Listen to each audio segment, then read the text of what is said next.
पंजाब हुकूमत की जानिब से जो है वो आसान कारोबार स्कीम का बाकायदा तौर पर आगाज़ जो है वो कर दिया गया है। आप अपने कारोबार के लिए 10 लाख रुपए से लेके 3 करोड़ रुपए तक का बिला सूद कर्जा जो है हुकूमत पाकिस्तान से जो है वो ले सकते हैं।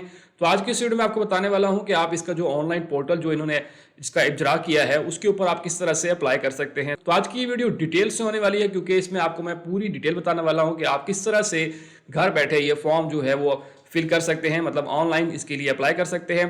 तो चलते हैं कंप्यूटर स्क्रीन पे, वहां चल के सारी डिटेल डिस्कस करते हैं कि आप किस तरह से जो है वो इस स्कीम से फायदा उठा सकते हैं और इसके लिए किस तरह से अप्लाई कर सकते हैं। वीडियो थोड़ी सी जो है लंबी होगी लेकिन इसमें सारे स्टेप्स होंगे, आप जो है वो इजीली इस पूरी वीडियो को देख के खुद ब खुद जो है वो इसको अप्लाई कर सकते हैं। चलते हैं कंप्यूटर स्क्रीन पे। कंप्यूटर के फीचर से पहले अगर आपने अभी तक हमारा चैनल सब्सक्राइब नहीं किया तो चैनल सब्सक्राइब कर लीजिए, साथ बेल का आइकन होगा उसे लाजमी दबाइएगा ताकि मेरी हर आने वाली वीडियो का नोटिफिकेशन आपको मिलता रहे। दोस्तों चलते हैं हम कंप्यूटर की स्क्रीन पे। दोस्तों हम कंप्यूटर की स्क्रीन पे आ चुके हैं। आसान कारोबार का जो है वो पोर्टल का बाकायदा तौर पर आगाज़ हो चुका है। अब आप जो है वो सीएम पंजाब से जो आसान कारोबार है उसके लिए अप्लाई ऑनलाइन कर सकते हैं। ठीक है, तो इसमें जो है वो आप छोटे और बड़े कारोबार के लिए कर्जा ले लेते हैं। सबसे पहले मैं आपको ये लिंक जो है वो ये ऑफिशियल लिंक है। इसके अलावा अगर आप किसी भी और जगह पे जाएंगे तो वहाँ पे वो ऑफिशियल लिंक नहीं होता, लेकिन ये जो है मैं इसको आप डिस्क्रिप्शन में भी दे दूंगा। आप सिंपल इस पर क्लिक करेंगे तो आप सेम इसी वेबसाइट के ऊपर आ जाएंगे और ये गवर्नमेंट की ऑफिशियल वेबसाइट आप यहाँ पे देख सकते हैं akf.punjab.gov.pk। अगर आपसे ये फॉर्म फिल नहीं हो रहा तो आप हमारी टीम की मदद भी ले सकते हैं। मैं नीचे नंबर दे दूंगा, इस नंबर के ऊपर आप व्हाट्सएप करके उनसे ये फॉर्म फिल करा सकते हैं। वो जो भी आपसे चार्जेस लेंगे आपने वो चार्जेस देने होंगे और आपको ये सारा का सारा जो है वो ये फिल करके दे सकते हैं। ठीक है, तो ये ऑफिशियल वेबसाइट है और यहीं से ही आपका अप्लाई होगा। इसके अलावा और इसका कोई तरीका नहीं है कि आप इस पर अप्लाई कर सकते हैं। ठीक है, तो सिंपल क्या करते हैं, हम ज़्यादा टाइम नहीं लगाते हैं, हम चलते हैं अप्लाई फॉर आसान कारोबार फाइनेंस। तो सिंपल आपने इसके ऊपर क्लिक करना है। यहाँ पर जो है वो आपके पास कुछ इंस्ट्रक्शंस आ जाती हैं। हम पहले आपने इनको सारे को डिटेल से जो है पढ़ लेना है। मैं यहाँ पर बता भी देता हूँ ताकि आपको आसानी हो जाए। थोड़ी सी वीडियो लंबी हो जाएगी लेकिन एट द एंड जो है वो आप घर बैठे इसको खुद से अप्लाई कर सकते हैं। सबसे पहले जो है वो दरख्वास्त गुजार के लिए लाजमी है कि पासपोर्ट साइज़ तस्वीर होनी चाहिए या सेल्फी होनी चाहिए, शनाख्ती कार्ड का सामने वाला हिस्सा और शनाख्ती कार्ड का पिछला हिस्सा, ये चीज़ आपको चाहिए होगी। उसके बाद दरख्वास्त शुरू करने से पहले इन चीज़ों को यकीनी बनाएं कि आपके शनाख्ती कार्ड के साथ रजिस्टर एक मोबाइल नंबर मौजूद हो। इसका मतलब है कि अगर आपका शनाख्ती कार्ड बना हुआ है तो उसी कार्ड आपके शनाख्ती कार्ड के ऊपर एक सिम जो आपके नाम पे लाजमी होनी चाहिए। ठीक है, तो ये एक ज़रूरी चीज़ है। अगर आपके नाम पे कोई भी सिम नहीं है तो प्लीज़ अपनी पहले सिम निकलवा लें। उसके बाद 2 हवाला के शनाख्ती कार्ड की कापियाँ और मोबाइल नंबर जो खूनी रिश्तेदार ना हो। यहाँ पे आपको जो है वो 2 बंदों की सिक्योरिटी चाहिए होगी, मतलब कि 2 बंदों का जो है वो ज़मानत चाहिए होगी जो कि आपके रिश्तेदार ना हो। ठीक है, उनका फ़ोन नंबर भी चाहिए होगा। आप एक फॉल टैक्स फाइलर हों। आप जो है वो जैसे शुरू में गवर्नमेंट कहती है कि आप जो है टैक्स एनटीएन आपका बना होना चाहिए, तो एनटीएन आपने लाजमी बनवा लेना है। ठीक है, उसके लिए भी मैंने ऑलरेडी वीडियो बनाई है कि आप अपना एनटीएन घर बैठे कैसे अप्लाई कर सकते हैं, तो इस वीडियो के एंड में वो भी दे दूंगा, आप वो भी देख लीजिएगा अगर आपका एनटीएन नहीं बना हुआ है।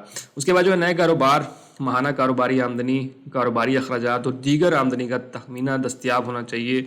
मतलब आप जो कारोबार करना चाह रहे हैं उसका आपको आइडिया होना चाहिए कि यार मैं ये किस तरह से कारोबार जो है वो करूँगा, और ऑलरेडी जो है आपका कारोबार है तो उसके लिए आपने तफसीलात जो है वो फ्राहम करनी होगी। किराए के मुआहदे, ट्रांसफर लेटर, रजिस्ट्री, कारोबार और रिहायशी पते की कापी भी आपको जो है वो होनी चाहिए आपके पास। इसी तरह यकीनी बनाए कि आप सारी चीज़ों के ऊपर पूरा उतर रहे हैं। आपके पास दरख्वास्त की फ़ीस भी दस्तियाब होनी चाहिए, मतलब इसकी एक फ़ीस भी है जो मैं आगे चल के बताऊंगा कि आपको कितनी रुपए फ़ीस है, वो भी होनी चाहिए। इसी तरह जो है वो इसमें T1 और T2 हैं, 2 कैटेगरीज हैं। आपके पास T2 कर्ज़ों के लिए पेश की जाने वाली सिक्योरिटी की तफसीलात होनी चाहिए, जैसे कि प्रॉपर्टी ट्रांसफ़र, रजिस्ट्री, फ़र्द, हुकूमत, सिक्योरिटीज़ वगैरह जो है वो आपके सिक्योरिटीज़ वगैरह आपके पास होनी चाहिए। तो ये बेसिक चीज़ें इतनी ज़्यादा कोई नहीं है लेकिन ये आपको समझ आ जाएंगी। ठीक है, जहाँ पे देखें दरख्वास्त जमा करवाने के लिए साइन अप करें, जो मैं आपको बताऊंगा कैसे करना है। उसके बाद जो है वो आपके पास एक रजिस्टर जो है वो नंबर होना चाहिए जिस पे बैंक आपसे जो है रब्ता करेगा, क्योंकि जब आपकी एप्लीकेशन अगर एक्सेप्ट हो जाती है तो उसी नंबर के ऊपर आपसे रब्ता किया जाएगा। ये दरख्वास्त मुकम्मल करने के लिए आपको 15 मिनट लगेंगे। ठीक है, उसके बाद जो है आप फॉर्म को एक ही बार मुकम्मल कर सकते हैं या बाद में जमा कराने के लिए ड्राफ्ट महफूज कर सकते हैं। मीन्स कि आप जो है अगर नेट का इशू आ जाता है तो आप इसको दरख्वास्त को ड्राफ्ट भी कर सकते हैं और एक ही दफ़ा में सबमिट भी कर सकते हैं। बराए करम जितनी मालूमात आपके पास हों अपलोड करें, जैसे मालती गुशर, एक कारोबारी मनसूबाबंदी, गुज़श्ता 6 महीने की बैंक स्टेटमेंट्स वगैरह, मतलब जो भी चीज़ें आपसे गवर्नमेंट ने मांगी हैं वो आपने लाजमी जो है वो देनी है। आपकी दरख्वास्त कार्रवाई फॉर्म जो है वो फ़ीस जमा कराने के बाद शुरू होगी, तो आपकी एक फ़ीस है वो क्या है, T1 के लिए दरख्वास्त देने के लिए आपकी 5 1000 रुपये फ़ीस है जो कि नाकाबिले वापसी है, और इसी तरह T2 के लिए जो है वो 10,000 रुपये फ़ीस है जो कि नाकाबिले वापसी है। तो ये फ़ीसें भी आपने जो है वो जमा करानी है। फॉर्म जमा कराने के बाद आपकी दरख्वास्त का रजिस्ट्रेशन नंबर स्क्रीन पर ज़ाहिर होगा और आपको SMS के ज़रिए मुतला किया जाएगा। ठीक है, आपको जो है जब आप सबमिट हो जाएगा तो सारी चीज़ें आपको बताई दी जाएंगी। आपको SMS भी मसूल होगा जिस पे आप दरख्वास्त अगले मरहले में जाएगा ताकि हम अपनी दरख्वास्त कैसे वेबसाइट पर चेक कर सकें। तो ये सारे बेसिक चीज़ें थी, इतनी कोई भी ऐसी इन्फॉर्मेशन नहीं है जो एक आम बंदा ना प्रोवाइड कर सके। बस NTN का मसला है, अगर आपका NTN नहीं बना तो उसको लाजमी बनाइएगा। उसके बाद हम आप क्या करते हैं, एक्नॉलेज और प्रोसीड के ऊपर आपने क्लिक करना है, तो ये वाला फॉर्म जो है वो आपके सामने आ जाएगा। ठीक है, अब हम इसको पहले फिल कर लेते हैं सारे को कि आपने जो है इसमें क्या क्या देना है। तो सबसे पहले मैं आपको यहाँ बता देता हूँ कि यहाँ पे अपना जो है वो CNIC के ऊपर जो आपका नाम लिखा हुआ है वो आपने नाम यहाँ पर जो है वो लिखना है। इसी तरह जो है वो यहाँ पर जो है वो आपने अपने फादर या हस्बैंड का जो है वो नाम जो शनाख्ती कार्ड के ऊपर लिखा हुआ है वो लिखेंगे। ठीक है, उसके बाद जो है वो आपने अपना यहाँ पे CNIC नंबर लिखना है, यहाँ पर अपना ईमेल एड्रेस लिखना है। यहाँ पर जो है यहाँ से क्लिक करने के बाद आपने क्या करना है, यहाँ से अपनी डेट ऑफ बर्थ, तारीख़ पैदाइश जिसको हम बोलते हैं, वो आपने यहाँ पर सिलेक्ट करनी है, जो भी आपकी तारीख़ पैदाइश जो है वो है। यहाँ से सिंपल आएंगे, जैसे यहाँ पे है 1995 है फॉर एग्जाम्पल, ये है, और यहाँ से यूँ सेलेक्ट करके आपकी तारीख़ पैदाइश जो है वो यहाँ पे आ जाएगी। उसके बाद जो है वो CNIC की आपकी एक डेट होती है, कब इशू जो है वो इजरा की डेट होती है, कब आपको इजरा हुआ था, वो आपने यहाँ से जो है वो लिख लेनी है, जो भी आपके शनाख्ती कार्ड के ऊपर है। ठीक है, उसके बाद जो है वो आपकी एक्सपायरी डेट होती है कि आपके शनाख्ती कार्ड के ऊपर जो है वो एक एक्सपायरी डेट है, आपने वो यहाँ से सिलेक्ट करनी है। ठीक है, जो भी आपकी जो है वो शनाख्ती कार्ड की एक्सपायरी डेट है तो वो आप यहाँ से सिलेक्ट करेंगे। उसके बाद मदर क्या नाम है, आपकी माँ का क्या नाम है, जो शनाख्ती कार्ड पे या जो आपने नादरा में लिखा हुआ है वही नाम यहाँ पे लिखेंगे। Do you have any disability, क्या आपको कोई माजूरी है, आप माजूर हैं, अगर हैं तो यस करेंगे, अगर नहीं है तो नो के बटन के ऊपर क्लिक करेंगे। उसके बाद नेक्स्ट स्टेप आ जाता है टाइप ऑफ डिसेबिलिटी। अगर आप यस करते हैं, अभी जैसे मैं नो करता हूं तो ये वाला ऑटोमेटिकली जो है ख़त्म हो जाएगा, लेकिन अगर आप जब यस करेंगे तो यहाँ पे आपको लिखना पड़ेगा कि कौन सा जो है वो आपको डिसेबिलिटी है। उसके बाद जो है आपकी जेंडर किया है, मेल हैं, फीमेल हैं, ट्रांसजेंडर हैं, इसमें सब लोग अप्लाई कर सकते हैं, मेल फीमेल ट्रांसजेंडर सब के लिए ये है, आप जो है हर कोई बंदा इसके लिए अप्लाई कर सकता है। उसके बाद जो है यहाँ पे जैसे मैं मेल हूँ, उसके बाद जो है वो यहाँ पे आप देख सकते हैं कि आपका नेटवर्क कौन सा है, जो आपके नाम पे रजिस्टर सिम है वो कौन सी है, तो आपने वो नेटवर्क सेलेक्ट करना है। उसका कोड क्या है, कोड मतलब कि जो पहले 3 लफ्ज़ होते हैं 0 3 4 5 जो होता है या 6 होता है, यहाँ पे लिखेंगे। उसके बाद जो है वो अगला नंबर लिखेंगे, 0346 कोड हो गया, और इसके बाद जो है अगला नंबर आपने यहाँ पे लिखना है, जैसे 34 जो भी आपका नंबर है वो आप यहाँ पे लिखेंगे। उसके बाद जो है क्या आपके नाम पर सिम जो है, ये वाली जो सिम आपने नंबर दिया ये आपके नाम पे रजिस्टर है, तो मैंने शुरू में बताया था कि इनकी शर्त है कि आपकी सिम जो है वो आपके नाम पे लाजमी होनी चाहिए, अगर नहीं है तो इसको काइंडली निकलवा लें। उसके बाद जो है करंट रेजिडेंशियल एड्रेस आपका क्या है, जहाँ पर अभी आप रह रहे हैं वो एड्रेस आपका क्या है, तो वो सारा जो आपकी शनाख्ती कार्ड के ऊपर लिखा है बैक साइड पे वो आपने यहाँ पे लिखना है। उसके बाद प्रोविंस जो है वो आपका पंजाब ही होना चाहिए, आप पंजाब का रिहायशी होने चाहिए, पंजाब का डोमिसाइल आपका बना होना चाहिए। उसके बाद जो है वो आपने डिवीजन सेलेक्ट करनी है, डिवीजन सेलेक्ट करने के बाद जो है वो आपके ज़िला कौन सा ज़िला है वो आपने यहाँ से सिलेक्ट करना है, तहसील कौन सी है वो सिलेक्ट करेंगे, सिटी कौन सा है वो सिलेक्ट करेंगे, यहाँ पे लिखेंगे सिटी कौन सा है वो यहाँ पे लिख देंगे।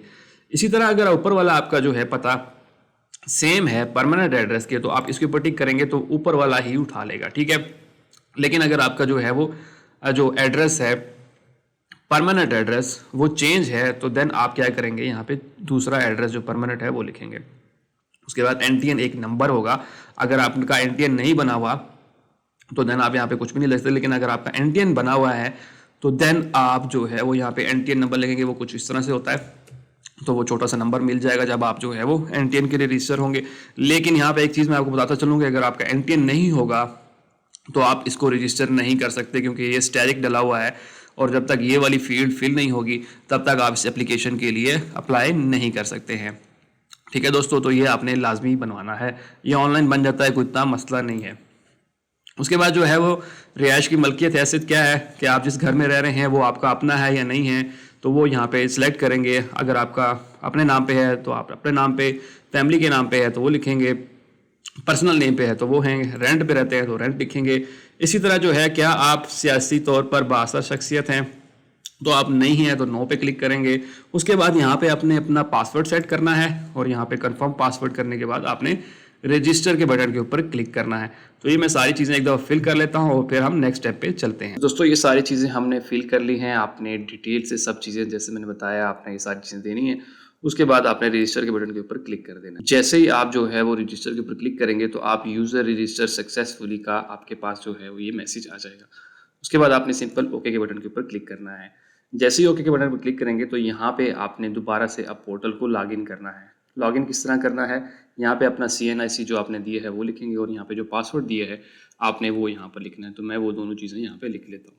ये सारी चीज़ें लिखने के बाद आपने सिंपल लॉगिन के बटन के ऊपर क्लिक करना है। जैसे ही लॉगिन के बटन के ऊपर क्लिक करेंगे आपके सामने जो है ये वाला फॉर्म ओपन हो जाएगा, ठीक है। उसके बाद यहाँ पर आपने जो है वो प्रोफाइल की मालूमात देनी है, लोन की डिटेल देनी है, कारोबारी डिटेल देनी है, फाइनेंशियल डिटेल देनी है, रेफरेंसेस देने हैं और डॉक्यूमेंट अपलोड होंगे। तो ये सारा किस तरह से होगा ये हम सारी डिटेल दोबारा से फिल करते हैं। तो पहला स्टेप तो हमने ऑलरेडी मुकम्मल किया हुआ था, तो आपने सिंपल जो है वो नेक्स्ट के बटन के ऊपर क्लिक करेंगे। जैसे ही नेक्स्ट के बटन के ऊपर क्लिक करेंगे तो आपके पास जो है यहाँ पर आ जाएगा कि आप जो है वो T1 में कर्जा जो ले सकते हैं वो 10 लाख से 50 लाख रुपए तक ले सकते हैं। T2 में जो है वो आप 60 लाख रुपए से 3 करोड़ रुपए तक का कर्जा जो है वो ले सकते हैं। अब डिपेंड करता है आप कितना कर्जा लेना चाहते हैं। तो यहाँ पे आप देख सकते हैं कि date of establish of business के कारोबार के क़याम की तारीख क्या है। तो अगर आप नया कारोबार स्टार्ट कर रहे हैं तो हम कहेंगे जी अभी से ही वो स्टार्ट करना है। उसके बाद जो है कौन सा कर्जा लेना चाहते हैं, 10 लाख से लेके 50 लाख रुपए तक का कर्जा लेना चाहते हैं तो देन आप जो है टायर 1 क्लिक करेंगे। और अगर आप जो है वो 60 लाख रुपए से 3 करोड़ रुपए कर्जा लेना चाहते तो टायर 2 करेंगे। तो हम टायर 1 के लिए अप्लाई कर रहे हैं। लोन की अमाउंट आपने कितनी लेनी है, 10 लाख लेनी है, 20 लाख, 30 लाख, 40 लाख, 50 लाख जो लेनी है आप वो यहाँ से वो सिलेक्ट करेंगे। फॉर एग्जांपल मैं कहता हूँ 10 लाख रुपए। आप कितने अरसे में वापस करेंगे तो मैं कहता हूँ मैं 5 साल के अरसे में वापस करूंगा। उसके बाद जो है वो आपकी equity contribution for leased assets on tyre 2, ये टायर 2 वालों के लिए, तो हमारा इसमें कोई भी जो है वो नहीं है, ठीक है। इसमें हमारा 0 सूद शामिल है, इसमें 100 सूद जो है वो बिल्कुल भी नहीं आपने देना। कर्जे के लिए पेश करदा सिक्योरिटी, आपके पास क्या सिक्योरिटी है, क्या आप रखवाना चाहेंगे सिक्योरिटी के तौर पे। तो यहाँ पे आपके पास काफ़ी सारे ऑप्शन आ जाते हैं, जैसे प्रॉपर्टी रेजिडेंटल है, प्रॉपर्टी कमर्शियल है, गोल्ड है, गवर्नमेंट सिक्योरिटीज़ हैं, प्रॉपर्टी इंडस्ट्रियल एग्रीकल्चर लैंड है आपके पास, इंडस्ट्रियल प्रॉपर्टी है कोई आपके पास, इंडस्ट्रियल प्रॉपर्टी इन जोन है। तो इनमें से जो भी चीज़ आपके पास है, फॉर एग्जांपल मैं कहता हूँ मेरे पास गोल्ड पड़ा हुआ है तो मैं वो रखूँगा, तो यहाँ पे मैंने गोल्ड लिख दिया। आपके पास जो भी होगा वो आपने यहाँ पे लिखना है। उसके बाद जो है यहाँ पे आपके आप पास आ गया बराए करम जो कर्जा लेने वाले इदारे दीगर बैंक माइक्रोफाइनेंस से हासिल किए गए तहरीर करें। अगर आपने कोई और कर्जा लिया हुआ है कहीं से भी तो वो आपने यहाँ पे लाजमी लिखना है, ठीक है। अगर नहीं लिया हुआ तो आप नेक्स्ट के बटन के ऊपर क्लिक करेंगे, लेकिन उससे पहले आप जो है वो इसको सेव कर लेंगे ताकि अगर आपका इंटरनेट वगैरह नहीं होता तो आप कम से कम इसको आपके पास सेव ही रहे, ठीक है। उसके बाद नेक्स्ट आपके पास आ जाता है कारोबार की तफसील। तो आपने कारोबार की यहाँ पे तफसील देनी है कि आप कारोबार क्या करना चाहते हैं।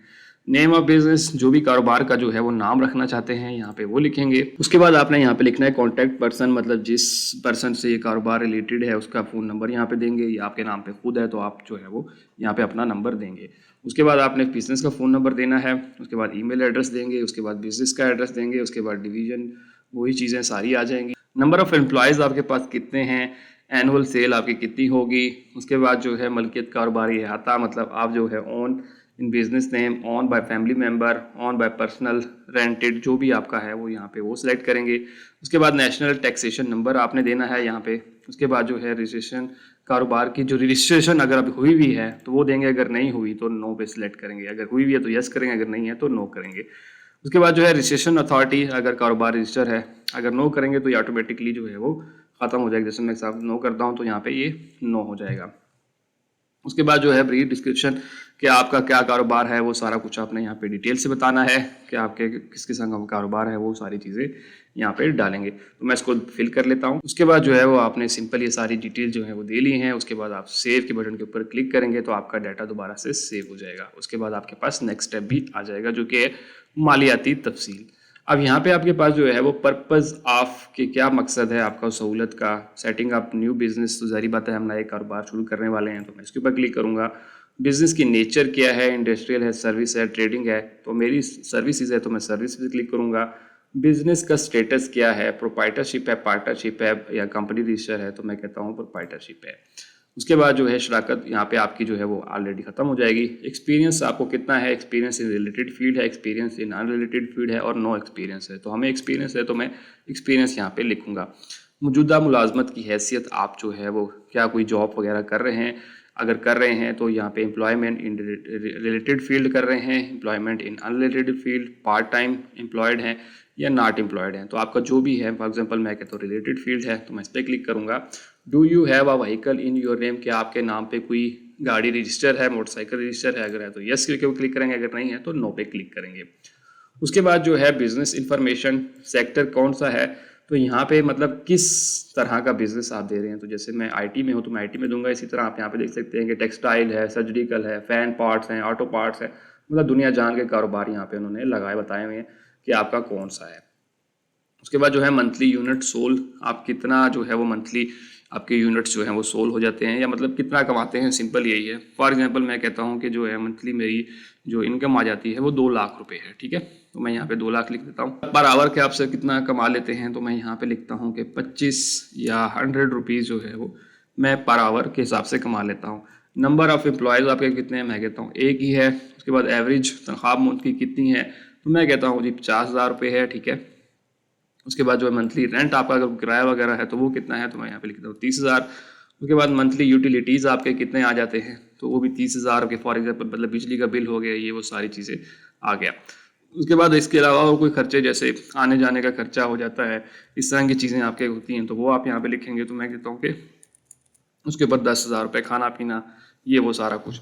तो ये सारी डिटेल आपने इस तरह से देनी है और उसके बाद सेव के बटन के ऊपर क्लिक करेंगे।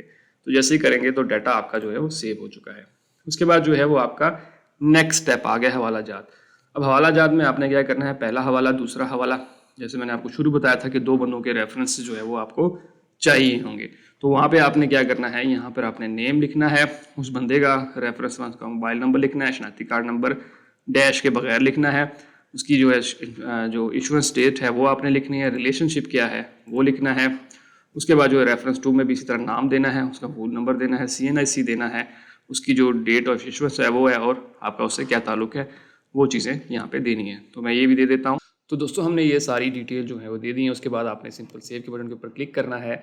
यहाँ पे आपका डेटा जो है वो उससे सक्सेसफुली जो है वो सेव हो चुका है। अब हमारे पास लास्ट स्टेप आ चुका है। यहाँ पे आपने दस्तावेज़ अपलोड करनी है, जो कि काफ़ी सारी एक लंबी लिस्ट है। यहाँ पे सबसे पहले आपने जो है वो अपनी सेल्फी जो है वो अपलोड करनी है। उसके बाद CNIC की फ्रंट आपने अपलोड करनी है। किस तरह से अपलोड करनी है, आपने सिंपल चूज़ फाइल के ऊपर क्लिक करेंगे तो जैसे ये आ गया, यहाँ पे आप जो है वो उसको इमेज को सिलेक्ट करके अपलोड कर सकते हैं, ठीक है।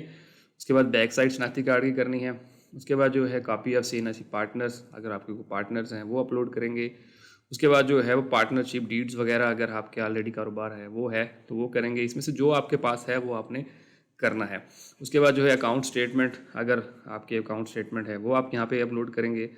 टैक्स रिटर्न आपका जमा है तो वो आप यहाँ पे अपलोड करेंगे। कोई और डॉक्यूमेंट्स हैं आपके पास वो जमा करेंगे।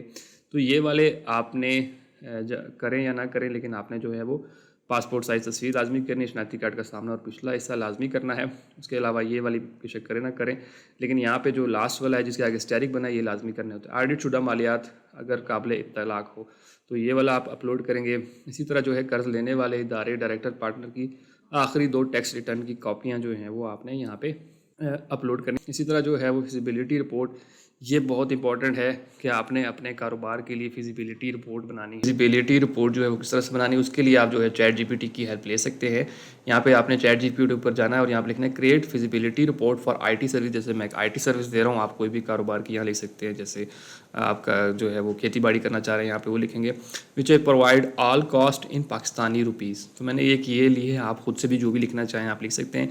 यहाँ पे देखें एक ज़बरदस्त सी आपको फिजिबिलिटी रिपोर्ट यहाँ पे मिल जाती है कि समरी क्या है, feasibility report evolute the visibility, कि आप लोकल मार्केट में जो कारोबार करना चाह रहे हैं उसकी सारी डिटेल्स। ये देखें इसने बड़े खूबसूरत तरीके से जो है वो मार्केट रिसर्च आप करेंगे, कॉस्ट एनालिसिस यहाँ पे इसने कर दिया है आपको सारा का सारा। उसके बाद रेवेन्यू प्रोजेक्शन आपको कर दी है कि आप इतना कमाएंगे। ये सारी की सारी रिपोर्ट आपने यही वाली बनानी है। सिंपल इसको आपने कॉपी करना है, ये सारी इसमें थोड़ी सी चेंजिंग आपने इधर पढ़ लेनी है, ठीक है, कि इसमें क्या क्या है। बिल्कुल सिंपल है, कोई ऐसी चीज़ नहीं है जो आपको खुद से ना कर सकें। आपने सारे को कॉपी करना है। कॉपी करने के बाद आपने इसको वर्ल्ड में डालना है। आपके पास जो है वर्ल्ड होगा, उसके अंदर इसको कॉपी को पेस्ट कर देना है। ये पेस्ट करने के बाद आपने इसको सेव कर लेना है, ठीक है। तो ये आपकी फिजिबिलिटी रिपोर्ट हो जाएगी कुछ इस तरह से। इस तरह कोई और डॉक्यूमेंट है तो वो आपने यहाँ पे अपलोड करना है, ठीक है। तो ये सारी की सारी चीज़ें आपको यहाँ पे मिल जाती हैं। मैं ये सारी चीज़ें अपलोड कर लेता हूँ।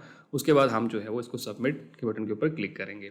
तो मैं ये अपलोड कर देता हूँ। तो दोस्तों जैसे मैंने यहाँ पे कुछ फाइल्स जो हैं वो अपलोड कर दी हुई हैं।